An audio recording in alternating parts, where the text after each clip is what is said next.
सुख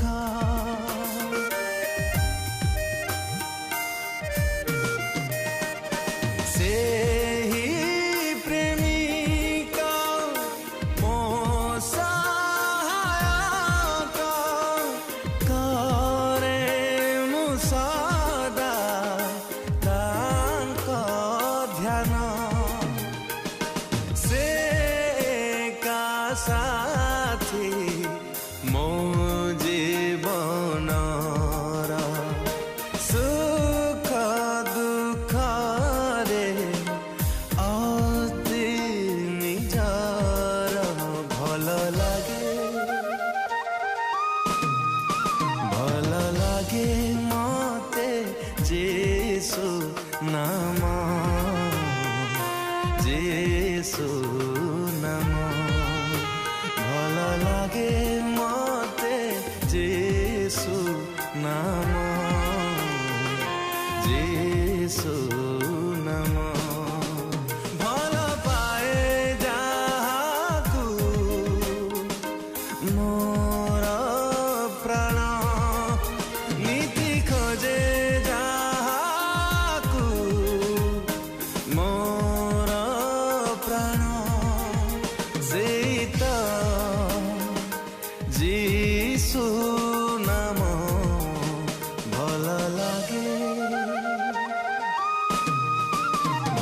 लागे मते जीसु नाम जीसु नाम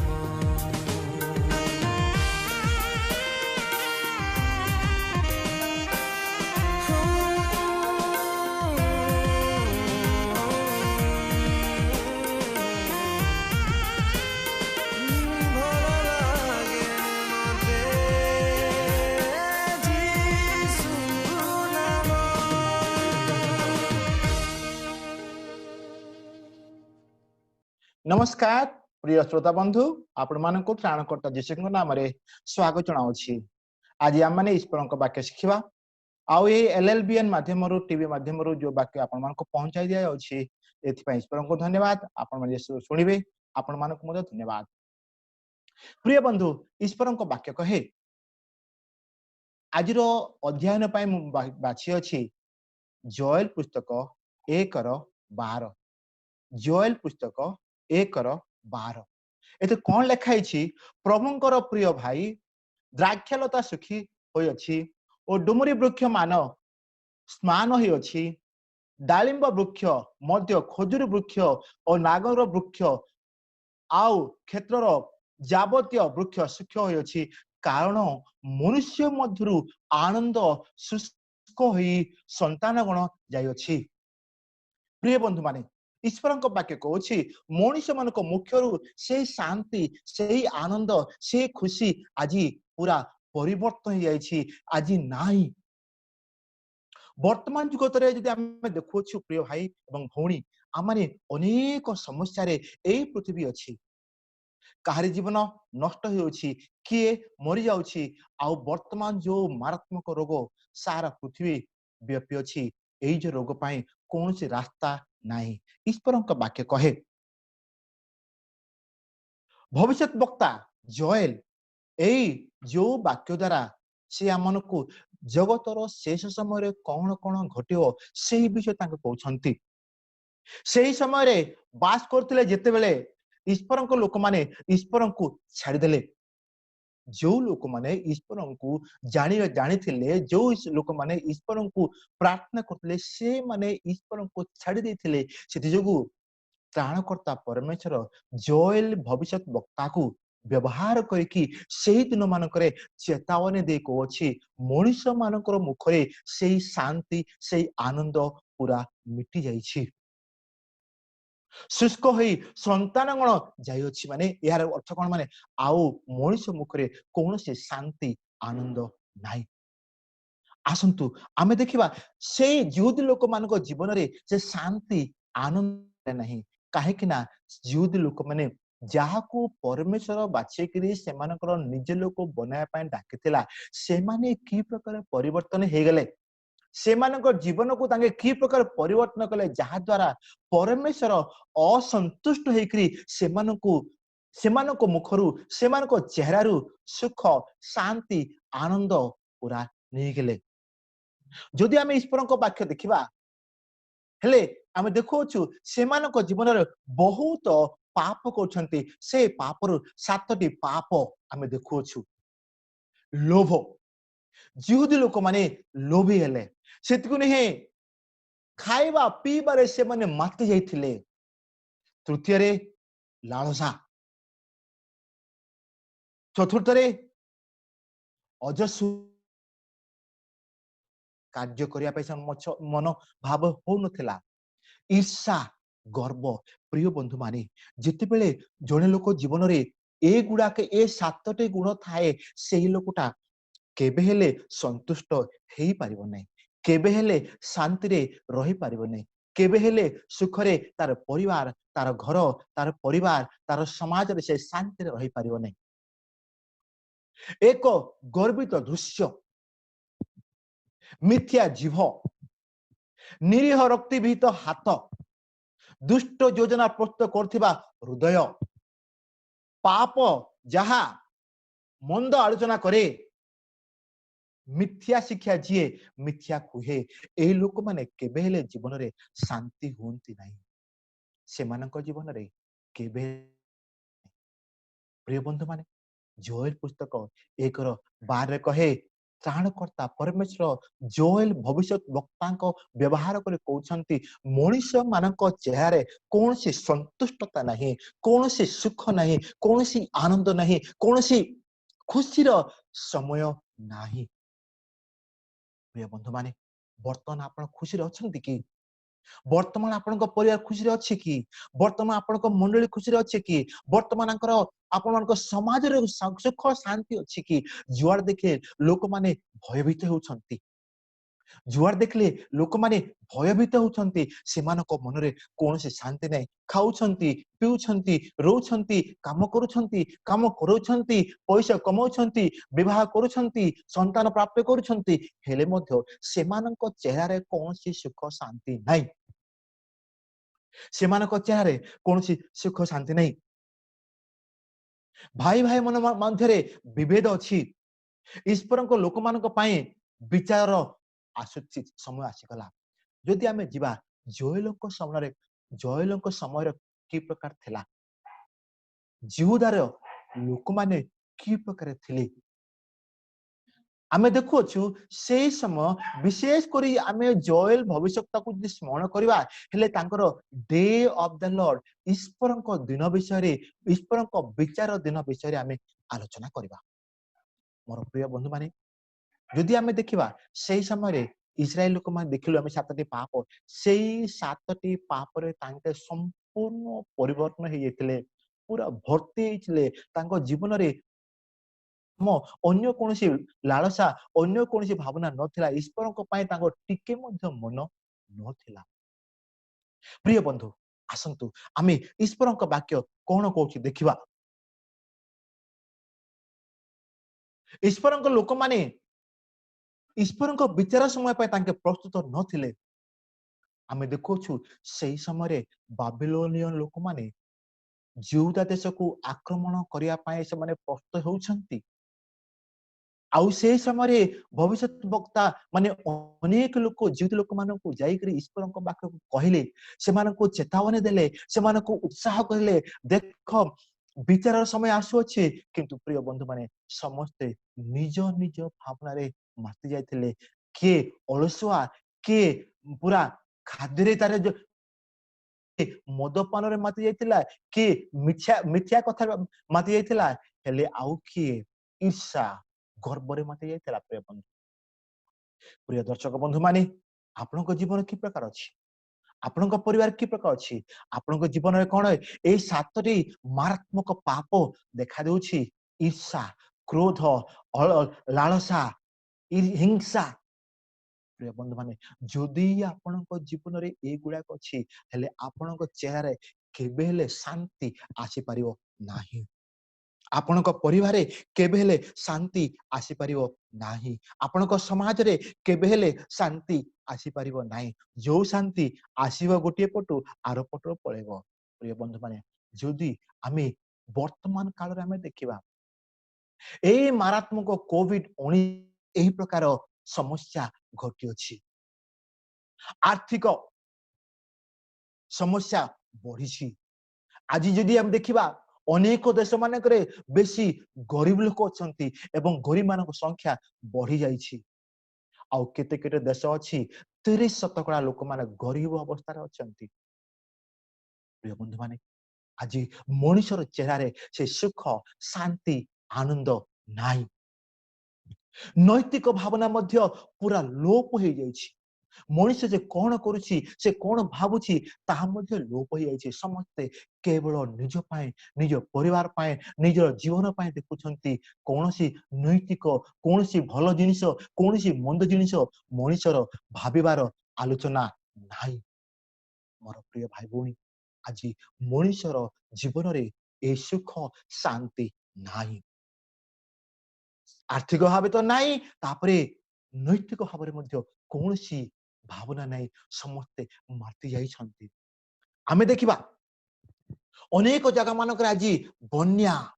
ଯେତେବେଳେ ଆମେ ଛୋଟ ଥିଲୁ ବନ୍ୟା ବିଷୟରେ ଶୁଣୁଥିଲୁ, କେବେ କେଇ ଥରେ ଶୁଣୁଥିଲୁ, କିନ୍ତୁ ଆଜି ଖବର କାଗଜ ଦେଖିଲା କ୍ଷଣି, ଟିଭି ଖୋଲିଲା କ୍ଷଣି, ଇଣ୍ଟରନେଟ ଖୋଲିଲା କ୍ଷଣି ଆମେ ଦେଖୁଛୁ ଅମୁକ ଗାଁ, ଅମୁକ ରାଷ୍ଟ୍ର, ଅମୁକ ସହର ପୁରା ପାଣିରେ ବୁଡି ଯାଇଛି। ପ୍ରିୟ ବନ୍ଧୁମାନେ, ଆଜି ପୃଥିବୀର ସମସ୍ୟା କଣ ହେଇଛି? ଆମେ କୁଆଡେ ଯାଉଛୁ? ଆମର ଶାନ୍ତି, ଆମର ଆନନ୍ଦ, ଆମର ସୁଖ କୁଆଡେ ଗଲା? କୁଆଡେ ଗଲା? ପ୍ରିୟ ବନ୍ଧୁମାନେ, କାହିଁକି ନା ଆମେ ଦେଖୁ ଛାଡି ଦେଇଥିଲେ। ଈଶ୍ୱରଙ୍କର ଆଇନକୁ ତାଙ୍କେ ତ୍ୟାଗ କରିଥିଲେ। ଈଶ୍ୱରଙ୍କ ବାକ୍ୟକୁ ତାଙ୍କେ ତ୍ୟାଗ କରିଥିଲେ। ପ୍ରିୟ ବନ୍ଧୁ, ପ୍ରିୟ ଭାଇ, ପ୍ରିୟ ଭଉଣୀ, ଆଜି ଆପଣ କଣ ଭାବୁଛନ୍ତି, ଗ୍ରହଣ କରୁଛନ୍ତି? ପରମେଶ୍ୱର ଆଜି ଆପଣ ମାନଙ୍କୁ ସେଇ ଶକ୍ତି ଦେବା ପାଇଁ ଚାହୁଁଛନ୍ତି, ସେଇ ଆନନ୍ଦ ଦେବା ପାଇଁ ଚାହୁଁଛନ୍ତି। ଆସନ୍ତୁ ଆମେ ଆଗକୁ ଯିବା। ବନ୍ୟା ତ ଚାରିପଟ ଘେରିଛି, ଆଉ ଦେଖନ୍ତୁ ହିଂସା, କପଟ। ଦିନ ଦେଖିଲା କ୍ଷଣି କିଏ ମର୍ଡର ହେଇଗଲେ, କିଏ ହତ୍ୟା ହେଇଗଲେ, କିଏ କାହାକୁ ମାରିଦେଲା। ପ୍ରିୟ ବନ୍ଧୁମାନେ, ଦିନକୁ ଦିନ ବଢି ଚାଲିଛି। ଆଜି ଏ ସମାଜରେ ଶାନ୍ତି କୁଆଡୁ ଆସିବ? ହେଇପାରେ ଆମ ଟଙ୍କା, ଆମର ପଇସା ଆମମାନଙ୍କୁ କିଛି ସମୟ ପାଇଁ ଶାନ୍ତି ଦେଇପାରିବ, କିନ୍ତୁ ଚିରସ୍ଥାୟୀ ନୁହେଁ। ମଣିଷର ମୁଖରୁ ସେଇ ଶାନ୍ତି, ସେଇ ଆଲୋକ ଦୂରେଇ ପଳେଇଅଛି। ଆସନ୍ତୁ ଆମେ ଆଗକୁ ଯିବା। ଈଶ୍ୱରଙ୍କ ବାକ୍ୟ କଣ କହୁଛି ଆମେ ଦେଖିବା। ବର୍ତ୍ତମାନ ସମୟରେ ଅନେକ ଲୋକମାନେ, ଯାହାର ଅଛି ଧନ ସମ୍ପତ୍ତି ସେ ଧନୀ ହଉଛି, ଯାହାର ଧନ ନାହିଁ ସେ ଗରିବ ହଉଛି। ଆଉ ବିଶେଷ କରି ଏଇ ପ୍ୟାଣ୍ଡେମିକ କୋଭିଡ-19ରେ ଅନେକ ଲୋକମାନେ ତାଙ୍କର ଜୀବିକାକୁ ହରେଇଛନ୍ତି। ଯେଉଁମାନେ ସହରରେ କାମ କରୁଥିଲେ, ଯେଉଁମାନେ ପରିବାକୁ ସଂଗଠନ କରିବା ପାଇଁ, ପରିବାକୁ ଉନ୍ନତି କରିବା ପାଇଁ ସହରକୁ ଯାଇଥିଲେ, ଟଙ୍କା କମେଇଥିଲେ, ଆଜି ସେଇ ଟଙ୍କା ଧୀରେ ଧୀରେ କମେଇ ଯାଉଛି। ଆମ ସରକାର ଯେତେ କିଛି କଲେ ମଧ୍ୟ ସେ ଗରିବ ସଂଖ୍ୟା କମୁନାହିଁ ଏବଂ ଲୋକମାନଙ୍କର ମନ ଅଶାନ୍ତି ହେଉଛି। ଯୁବକ ଯୁବତୀ 50% ଲୋକମାନେ, ଯୁବକ ଯୁବତୀ ମାନେ ସେମାନେ ଦୁଃଖରେ, ଡିପ୍ରେସନ ବା ଦୁଃଖରେ ସେମାନେ ପୀଡ଼ିତ ହୋଇଛନ୍ତି। କାହିଁକି ନା ସେମାନଙ୍କ ସ୍ୱପ୍ନ କଣ ହେବ, ସେମାନେ ଆଗନ୍ତୁକ ଦିନ କଣ କରିବେ, ତାଙ୍କର ମୁହଁରେ, ତାଙ୍କ ଚେହେରାରେ ସେ ଶାନ୍ତି, ସେହି ଆନନ୍ଦ ନାହିଁ। ପ୍ରିୟ ବନ୍ଧୁ, ହେଇପାରେ ଆପଣ ଭାବୁଛନ୍ତି ମୁଁ ଶାନ୍ତିରେ ଅଛି, ହେଇପାରେ ଆପଣ ଭାବୁଛନ୍ତି ମୁଁ ଖୁସିରେ ଅଛି, କିନ୍ତୁ ହେ ମୋର ପ୍ରିୟ ବନ୍ଧୁ, ଭାଇ ଭଉଣୀ, ଯେଉଁମାନେ ଆଜି ଏଇ ବାକ୍ୟ ଶୁଣିଛନ୍ତି, ଆପଣଙ୍କର ସେଇ ଆନନ୍ଦ, ଆପଣଙ୍କ ସେଇ ଶାନ୍ତି, ଆପଣଙ୍କ ସେଇ ଭାବନା ଚିରସ୍ଥାୟୀ ରହିବ ନାହିଁ। ଈଶ୍ୱରଙ୍କ ବାକ୍ୟ କହୁଛି, ଈଶ୍ୱରଙ୍କ ବାକ୍ୟ କହୁଛି ମଣିଷର ଚେହେରାରେ ଶାନ୍ତି ନାହିଁ, ଆନନ୍ଦ ନାହିଁ। କେବଳ ସେଇ ଦୁଃଖ, ସେଇ କପଟ, ସେଇ ଈର୍ଷା, ସେଇ ଗର୍ବ, ସେଇ ହିଂସା ପରିପୂର୍ଣ୍ଣ ହେଇଅଛି। ପ୍ରିୟ ବନ୍ଧୁ, ଈଶ୍ୱରଙ୍କ ବାକ୍ୟ ଆମକୁ କହୁଛି, ଯଦି ଆମେ ଆଗକୁ ଯିବା, ଈଶ୍ୱରଙ୍କ ବାକ୍ୟ କହେ ଯିଶାୟ ପୁସ୍ତକ 16:10, जिसाय पुस्तक 16:10 आनंद उल्लास भद्रर क्षेत्र दूरीकृत होइछि। प्रिय बंधु माने जिसाय कहछि, जिसाय भविष्यता कहछि आनंद पूरा दूर को पळैछि, से शांति पूरा दूर को पळैछि, से हसमुख चेहरा आउ मनुष्य मुखरु पूरा दूर को पळैछि। जदि आमे आगो को जिबा, जदि आमे आगो जिबा जिसाय 24:8 तबलार आमर तो निवृत्त होइछि, माने कोनोसी संस्कृति नै, कोनोसी संगीत नै। आज जो संस्कृति शुणुअछु, जो संगीत हम शुणुअछु प्रिय बंधु, ए संगीत चिरस्थायी रहबो नै। हेई पारे किछि गीत शुणुअछु, हेई पारे किछि आमे आवाज शुणुअछु प्रिय बंधु, किंतु ए आवाजटा चिरस्थायी रहबो नै। केवल सेही संगीत, केवल ईश्वरଙ୍କର वाक्य ही आमनकु सांत्वना देई परिबो, केवल ईश्वरଙ୍କ वाक्य ही आमनकु भरोसा देई परिबो, केवल ईश्वरଙ୍କ वाक्य ही आमनकु आगकु नै परिबो। आसंतु आगकु आमे जिबा। ईश्वरଙ୍କ वाक्य कहे यिर्मयाह पुस्तक 48:33, यिर्मयाह पुस्तक 48:33 फलवान क्षेत्र और भूमिरु आनंद उल्लास दूरकृत होइछि। प्रिय बंधु माने सब लोक मानकर मुखरु सेई आनंद, सेई खुशी दूरकृत होइछि। हेले प्रिय बंधु आमे कोन करबा?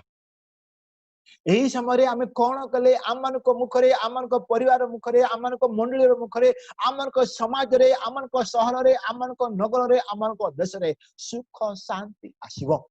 जिहुदी लोक माने परमेश्वरଙ୍କର नियुक्त लोक मान थिले, किंतु से मानको चेहरारू से सुख शांति दूरे पळेला। मोर प्रिय भाई, मोर प्रिय भूमि, आमे कोन कले से सुख, से शांति आमनको जीवन रे आसीबो? आसंतु आमे पांचटी जिनिस देखिबा जहा द्वारा आमनको जीवन रे जो हरि जाइथिला शांति आम जीवन रे आसीबो। जो शांति आम मनर दूरे पळेछि, से शांति आमनको हृदय आउ थरे आसी बसिबो, एवं थरे ए शांति आसिले चिरस्थायी आम पाखे रहइबो। त्राणकर्ता यीशु ख्रीष्ट कहउछन्ति शांति आनंद केवल मु ही दे पारिबि। जदि आमे देखिबा, आसंतु आगो को जिबा। नेहेमिया 8:10 नेहेमिया जणे बड़ भविष्यत वक्ता केवल नुहे, से गोटे नेता थिले।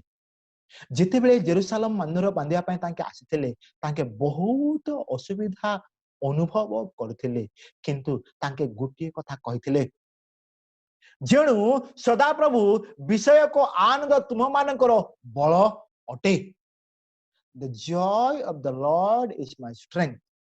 ईश्वर को आनंद ही मोर शक्ति।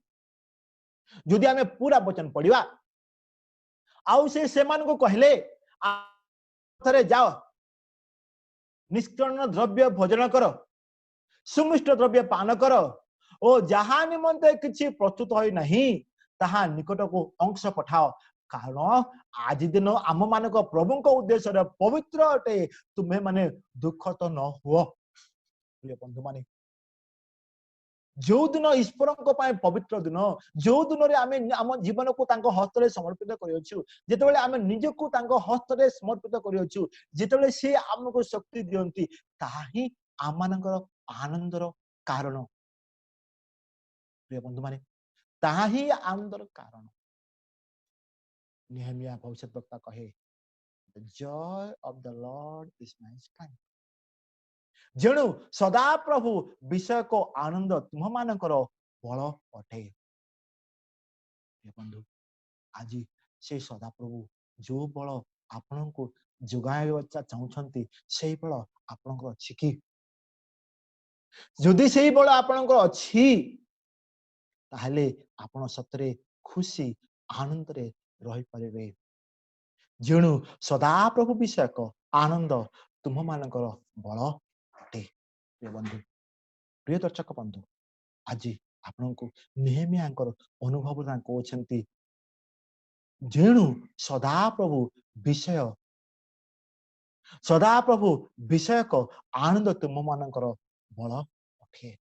प्रिय बंधु, प्रिय श्रोता बंधु आज मनीष मान चेहर कौन शांति आनंद नहीं आउ जदि आम देखा करंतीय 2:3 रे साधु पाउल कौन कहते एनिमंते मु यही कथा लिखी जेणु मोहर आनंद रे जे तुम मानकर आनंद यह तुम समस्त विषय मोहर विश्वास हो जदि आम द्वितीय वचन पढ़ा कहते पुणी जो मान मोहर आनंद पाइबा उचित से मु आसी जेपरि दुख न पाए प्रिय बंधु मान मोर जीवन द्वारा जितेबले मुझे ईश्वर को ग्रहण कली जितेबले मुझे ईश्वर को मानिली जितेबले मुझे ईश्वर को मोर मन प्राण देली से दिन मुझे जगतर दुख भोग अनुभव करुले मोर मन रे से शांति से भावना अच्छी आउ ये शांति मो ठारू केही मध्य नहीं पारिबे नै बोले ईश्वर का वाक्य साधु पाउल कहउछंती जदि आमे आउ थरे जिबा साधु पाउल लिखिथिबा पुस्तक फिलिपियो 4 कहे सर्वदा प्रभु ठारे आनंद कर पुनश्च को अछि आनंद कर प्रिय बंधु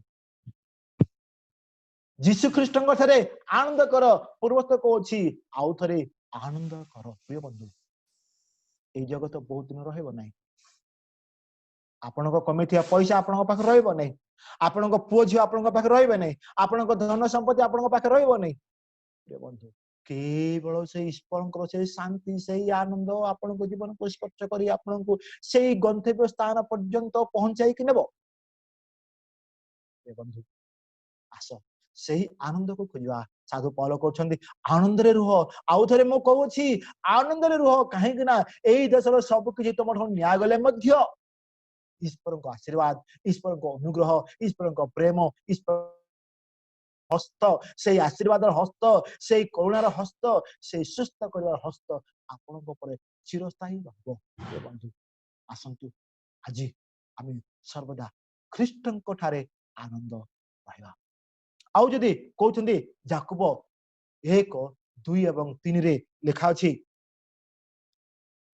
हे मोर भाई माने साधु पाउल कहते हे मोर भाई भौणी माने तुम्हें माने जेते बेले नाना प्रकार परीक्षा रे परीक्षित हुओ हे मोर भाई भौणी माने जेते बेले तुम्हें माने नाना प्रकार परीक्षा रे तुम परीक्षित हुओ सेते बेले ताहा विशेष आनंदर विषय बोली मने करो बढ़िया वाक्य प्रिय बंधु माने जेते बेले आम जीवन रे असुविधा अच्छे सही समय आमे माने आनंदित हेबार वर्तमान समय आमे गोटे ख्रीष्टीय लोक भावे जने विश्वासी भावे जने ख्रीष्ट को ग्रहण किया लोक भावे जे सारा जगतर दुखी जगत दुख रे परिणत होई अछि सही समय ईश्वर को वाक्य को अछि सेते बेले ताहा विशेष आनंदर विषय बोली मन करो परीक्षा सिद्ध विश्वास प्रिय बंधु प्रिय दर्शक बंधु आपण मानकु आपनको परिवार को आपनको पुओ झियो मानकु आपनको समाज को आपनको मंडली को आपनको जीवन रे ईश्वर को वाक्य कहउछि तमे संतुष्ट रुह तमे खुशी रे रुह कारण एई दुख एई कष्ट चिरदिन रहबो नाही एई दुनियार सुख शांति मध्ये आपनको पाइ चिरदिन रहबो नाही किंतु जो सुख शांति जो लोक माने मो ठारे विश्वास करि अछंती से माननको मु चिरस्थायी आनंद रे रखि बोली ईश्वर को वाक्य कहउछि जदि आमे खुशी रहबा चेष्टा करिबा जदि आमे आनंद रहबा चेष्टा करिबा आमने कोन करिबा ईश्वर को वाक्य जा कहछि आसंतु आमे देखिबा आमे आमे कि परे खुशी रहबा होई परिबा सेठारे 5टी पदक्षेप अछि जहा हमकु खुशी देई परिबो 5टी पदक्षेप अछि जहा आपनको खुशी देई परिबो एवं एई जो दुखमय समय रे आमे आनंद रे रहि परिबा प्रथम जिनिस हला ईश्वर को वाक्य उपरे ध्यान कर एई जो समय रे आमे ईश्वर को वाक्य रे ध्यान करिबा द्वितीय रे प्रत्येक परिस्थिति रे ईश्वर को आशीर्वाद को देखंतु प्रथम कथा हला ईश्वर को वाक्य को ध्यान करंतु प्रत्येक परिस्थिति रे ईश्वर को आशीर्वाद को देखंतु तृतीय रे निरंतर प्रार्थना करंतु निरंतर प्रार्थना करंतु चतुर्थ रे तुम जीवन एवं पारिवारिक ईश्वर नियंत्रण करने को दियो ईश्वर हस्त समर्पित कर दिया आयतरे नियंत्रण रे आपण जीवन आपण परिवार को जीवन समर्पित कर दियंतु पंचम आपण समय आपणकर प्रतिभा एवं आपणकर धन सब किछि ईश्वर हस्त समर्पित कर दियंतु आसंतु ए पांचटा जिनिस आमे टिके आलोचना करिया प्रथम जिनिस हैला आमे ईश्वर वाक्य को ध्यान करिया ईश्वर वाक्य को ध्यान करवा आमे की प्रकार ईश्वर वाक्य को ध्यान करवा एथिरे आमे देखिया पांचटी विषय प्रथम हैला बुझिवा पाई ध्यान कर ईश्वर वाक्य पढ़िया समय आमे की प्रकार बुझिवा आमे की प्रकार यह जानिबा ए विषय आमे चेष्टा करवा प्रथम विषय कौन आमे ईश्वर वाक्य बुझिया पाई ध्यान करवा द्वितीय ध्यान देवा को आमे ध्यान देवा फोकस आमे पूरा ध्यान देवा जेतले ईश्वर वाक्य पढ़ुछि ईश्वर वाक्य आमन को कौन कहछि आमने बुझिया पाई चेष्टा करबा प्रथम आम देखलु ध्यान देवा द्वितीय आम देखलु बुझिया पाई चेष्टा करबा आम जदि देखिया गीत संहिता 119:27 कहे मते तुमर ए आदेश गुडी को मार्ग बुझि एवं मु तुमर चमत्कार कार्य गुडी ऊपर ध्यान करबी प्रिय बंधु माने जेते बेले आमे ईश्वर वाक्य पढ़िबो आमे ईश्वर वाक्य बुझिया पाई चेष्टा करबा तापरे ईश्वर वाक्य को पूरा मन रे ग्रहण करके ताहा आमे बुझिया पाई चेष्टा करबा तृतीय रे आमे देखु अछि ईश्वर वाक्य पढ़ला समय मन रखिबा को ध्यान करबा ईश्वर वाक्य पढ़िया समय आमे की प्रकार ईश्वर से अमूल्य वाक्य को स्मरण करि परिबा एथिपा आमे चेष्टा करबा चतुर्थ रे उपासना पाई ध्यान कर ईश्वर वाक्य ध्यान करिया सरे आमे की प्रकार परमेश्वर को उपासना करि परिबा की प्रकार प्रशंसा करबा एथिपा आपण माने आमे समस्त ईश्वर वाक्य को ध्यान करबा चतुर्थ रे पंचम रे आमे देखोछु ध्यान कर प्रथम है आम ईश्वर वाक्य को ध्यान करबा बुझिबा एवं स्मरण करबा तापरे आमे देखोछु मन रखिबा उपासना करबा से सरे आमे ईश्वर वाक्य को आम जीवन रे की प्रकार व्यवहार करबा एथिपाय आमे ईश्वर वाक्य को ध्यान करबा मोर श्रोता बंधु प्रथम जिनस हला ईश्वर वाक्य ध्यान कले आम मन रे आम परिवार रे आम चेहरा रे आम समाज रे सुख शांति आसीबो प्रिय बंधु माने जो समाज रे ईश्वर वाक्य अध्ययन करंती जो समय ईश्वर वाक्य ध्यान करंती से समाज रे हिंसा कपट आउ लालसा अभिलाषा सब लोप हो जाए जो लोक माने ईश्वर वाक्य को ध्यान करते तांकर जीवन परिवर्तन हो जाए एहाला प्रथम विषय आम जीवन में सुख शांति आम चाहूँ प्रथम विषय आम कि प्रकार ईश्वर वाक्य को ध्यान करवा जेपरिक आम स्मरण करवा जेपरिक आम जीवन लागू करवा जेपरिक आम मन रखिपर जेपरिक आम बुझीपर ईश्वर वाक्य एथिपाई ईश्वर वाक्य को आम ध्यान करवा द्वितीय विषय है प्रत्येक जिनिस रे आमे ईश्वर आशीर्वाद कि प्रकार देखि परिबा प्रत्येक जिनिस रे आमे कि प्रकार अन्य परमेश्वर आशीर्वाद आमे देखिबा परिबा पांचटी आशीर्वाद जहाकू आपण मुक्त भाव रे अन्य मानकू मध्य देई परिबे पांचटी जिनिस प्रथम ईश्वर वाक्य एहा आमने केवल नुहे अन्य मानक दे पारिबा तापर आम देखु तांकरी उपस्थिति मध्य से गोटे आशीर्वाद ईश्वर वाक्य जहाँ दिखाई यह गोटे आशीर्वाद तांकर उपस्थिति आम गोटे आशीर्वाद जो ठारे दुई किंबा तीन मो नाम एकटी धुवंती मुझे सहित अच्छी बोली ईश्वर वाक्य माथिरे कहे प्रिय बंधु आज आपण को चाहते आपण प्रत्येक जिनिस ईश्वर नाम देखा चाहते ईश्वर आशीर्वाद देखा चाहते वाक्य आम आशीर्वाद सो प्रिय बंधु माने आम देखुलु ईश्वरଙ୍କ आशीर्वाद आमे प्रत्येक जिनिस देखुछु तांको प्रस्तुति तांको वाक्य तांको अनुग्रह आमे ईश्वरଙ୍କ आशीर्वाद आमे सब दिन देखुछु। तृतीय आमे देखुछु निरंतर प्रार्थना करबा जहा द्वारा आम परिवार आम जीवन रे से सुख शांति आसी पारिबो आम चेहरा रे आम परिवार रे से सुख शांति आसी पारिबो। यदि आमे देखिबा रोमियो 12 पर्व रे प्रार्थना रे निरंतर रुह प्रार्थना रे निरंतर रुह बोली रोमियो पुस्तक रे प्रेरित पाउल कहउछंती प्रार्थना रे निरंतर रुह। यदि आमे आउ देखिबा प्रथम थेसलोनिका 5:16-18 सर्वदा आनंद कर निरंतर प्रार्थना कर सब परिस्थिति रे धन्यवाद दियो कारण यह आपनक पाए ख्रीष्ट जीसुଙ୍କ ठारे ईश्वरଙ୍କର इच्छा। प्रिय बंधु माने केते बढ़िया ईश्वरଙ୍କ वाक्य आमनको कहछि दुख रे मध्य प्रार्थना करो आनंद रे प्रार्थना करो समस्या आसिले प्रार्थना करो दुख आसिले प्रार्थना करो असुविधा आसिले प्रार्थना करो निरंतर प्रार्थना करो। प्रिय बंधु यदि आपण निरंतर प्रार्थना करिवे आपनक परिवार आपनक चेहरा से सुख शांति चिरस्थायी रहिबो आपनक जे शांति चिरस्थायी रहिबो।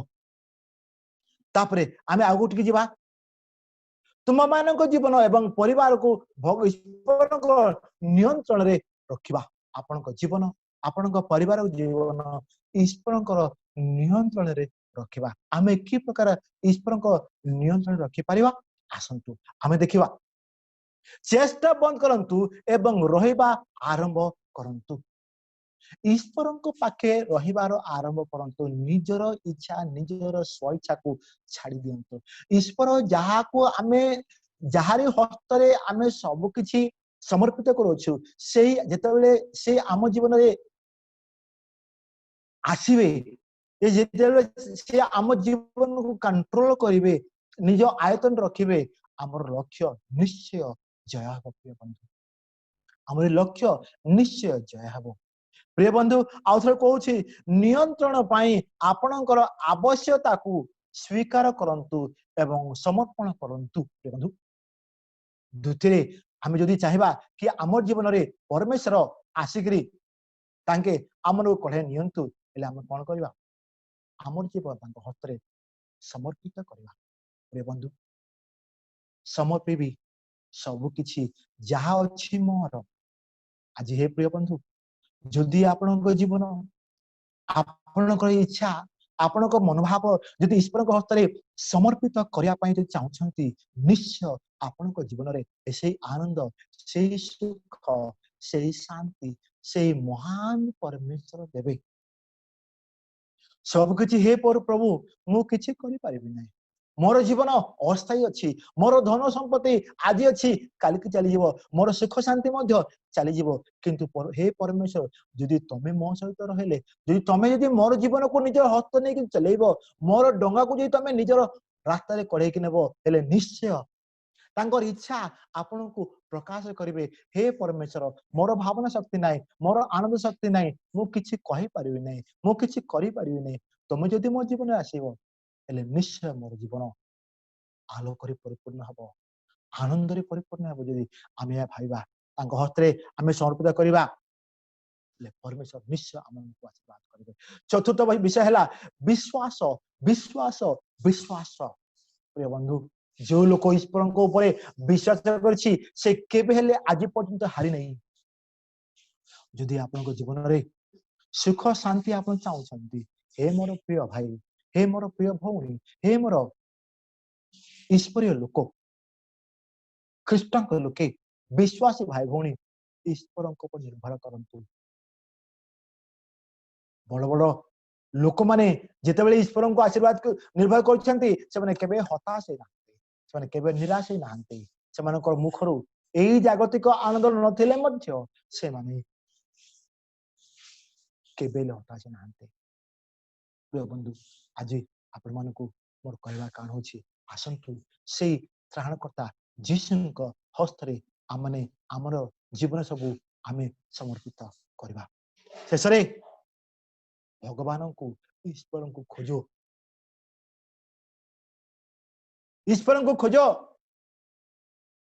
दाऊद कहे ईश्वर को खोजली एवं मु पाइली। जो लोक माने ईश्वर को खोजबार अर्थ होछि माने ईश्वर को जीवन रे डाकिबा, क्रंदन स्वर डाकिबा। आमे पूरा निवेदन अनुरोध सब किछि तांकरी हाथ रे समर्पित कर दे कि आमे तांको डाकिबा। ईश्वर को वाक्य कहे ईश्वर को राज्य को जे खोजे सब किछि आशीर्वाद से मानक जीवन रे आसीबो। पंचम रे आमे देखिबा ईश्वर को वाक्य कहे शेष रे आपणकर समय, आपणकर संपत्ति, आपणकर जो गुण वरदान ईश्वर को दे दियो। Time once lost will not be gained। जो समय आमे नष्ट करूछु एई समय आउ थरे आसीबो नै। मोर प्रिय भाई भौणी आज समय हे पारे आपणक पाए मोर पाए अनुग्रहर समय। एई समय आमे जेपरि कि नष्ट न करिबा, एई समय जेपरि कि आमे बिना अर्थ रे जेपरि कि न हराइबा। एई सुजोग हमनको हे पारे मिली परिबो नै। द्वितीय आमर धन संपत्ति जो वरदान परमेश्वर देछंती जेतेबेले पर्यंत एई वरदान ईश्वरक महिमा गौरव पर व्यवहार करबा आम जीवन रे आमे पारिवारिक जीवन रे से सुख शांति एवं आनंद आसीबो। आ जेतेबेले ईश्वरक धन यदि आमे लालसन न देहिकरी आमे तले ईश्वर को देई देबा, अन्य मन को देई देबा, सेतेबेले आम जीवन रे से सुख शांति आनंद आसीबो। वर्तमान जुग रे मनुष मान चेहरारू से आनंद सुख शांति लोप हो जाए। प्रिय बंधु माने आमे आज ए वाक्य शेष करिया पूर्वे आमे जो पांचटी जिनिस आमे शिखिबा जहा द्वारा आमे समस्ते खुशी रे रहि परिबा। आसंतु ईश्वर को वाक्य कोन कहूछि। प्रथम हैला ईश्वर को वाक्य को ध्यान करिबा, ईश्वर को वाक्य को ध्यान करिबा। द्वितीय हैला प्रत्येक परिस्थिति रे ईश्वरंकर आशीर्वाद को देखिबा। प्रत्येक समस्या रे, प्रत्येक दुख रे, प्रत्येक कष्ट रे आमन को की प्रकार ईश्वर आशीर्वाद करूछंती कढाई आनुछंती एहा विषय आलोचना करिबा। तृतीय रे निरंतर प्रार्थना करिबा। दुख रे, कष्ट रे, सुविधा रे, असुविधा रे, समस्या रे, समाधान समय रे, सब समय रे निरंतर ईश्वर को पाखे प्रार्थना करिबा। चतुर्थ रे ईश्वर हस्त रे आमर जीवन आमर परिवार तांकर हस्त रे समर्पित करले तांके तांको नियंत्रण रे आमन को रखिबे। तांके जानि छंती आमे कुआडे गले भलो, आमे कोन खाइले भलो, आमे कोन पीले भलो, आमे की काम कले भलो परमेश्वर सब जानि छंती। पंचम रे हे मोर प्रिय भाई भौणी ईश्वर को वाक्य कहे ईश्वर को पाई तुमरो प्रतिभा बा वरदान समय एवं धन तांकरी हस्त रे समर्पित कर दियो। ईश्वर आपण को, आपण को परिवार को, आपण को समाज को, आपण को मंडली को, आपण को समस्त को से सुख आनंद देबे। प्रिय बंधु आज ये दुखर समय रे, आज ये रोगर समय रे, आज जतले आमे परस्पर को भेटिया पाई चाहूचे भेटी पारुनो, मंडली मानक रे बसिक प्रार्थना करिया पाई आमान को सुजोग मिलु नै। हेले एही समय जदि हम सुख शांति चाहूछु, एही सब समय जदि आमे आनंद पाई पाई चाहूछु ले ईश्वर को वाक्य आमे अध्ययन करिबा। प्रत्येक परिस्थिति रे ईश्वर को आशीर्वाद देखिबा, निरंतर प्रार्थना करिबा, आम जीवन तांकरी आयतन रखि देबा। शेष रे हमर समय, हमर संपत्ति, हमर जो वरदान सब किछि ईश्वर को हस्त रे समर्पित करिबा। आसंत मोर प्रिय बंधु, मोर प्रिय मेरा भाई भौणी जो माने सुनुछंती त्राणकर्ता ईश्वर आपनको शांति सुख रे रखंतु। एई पांचटा जिनिस जदि आमे करिबा निश्चय आमानको चेहरा रे आमको परिवार रे सुख शांति आनंद रे परिपूर्ण हबो। एवं सेतिक नुहे आमे समस्ते ईश्वर को राज्य पाए प्रस्तुत हेई परिबा। आसंत आमे प्रार्थना करिबा। त्राणकर्ता सृष्टिकर्ता संन्याधिपति सदा प्रभु तुम्हारे महानाम को धन्यवाद हो छु। हे महान परमेश्वर आज जो वाक्य तुम्हारी वाक्य आम शुणी अच्छु ये वाक्य प्रति आम धन्यवाद देछु आम विशेष कर प्रार्थना करूँ हे महान परमेश्वर जो दुख दरिद्र दीनहीन अयोग्य लोक माने आम समस्त को तुम आशीर्वाद करछ आज पर्यंत जीवन दान दे अच्छ आज पर्यंत यही दुखमय समय आम शांति कि प्रकार पाइबू से विषय आमको शिखे अच्छ आज LLBN टीवी माध्यम जो भाई भौणी मैंने तुम वाक्य शुणुंट समस्त को तुम आशीर्वाद कर आउ जो वृंद जे कार्यक्रम को बढ़ाया चेष्टा करुँच से आशीर्वाद कर रोग जड़े पीड़ित अच्छा से सुस्थ कर बंधु वर्ग भाई भौणी जो मैंने असुस्थ पड़े से सुस्थ कर से दुख कढ़े आण आउ जो मैंने असुविधा पड़ी जो मैंने संकट पड़ी से सबुठ उद्धार कर छोट प्रार्थना त्राण करता जीसु नाम मागुअछि आमेन।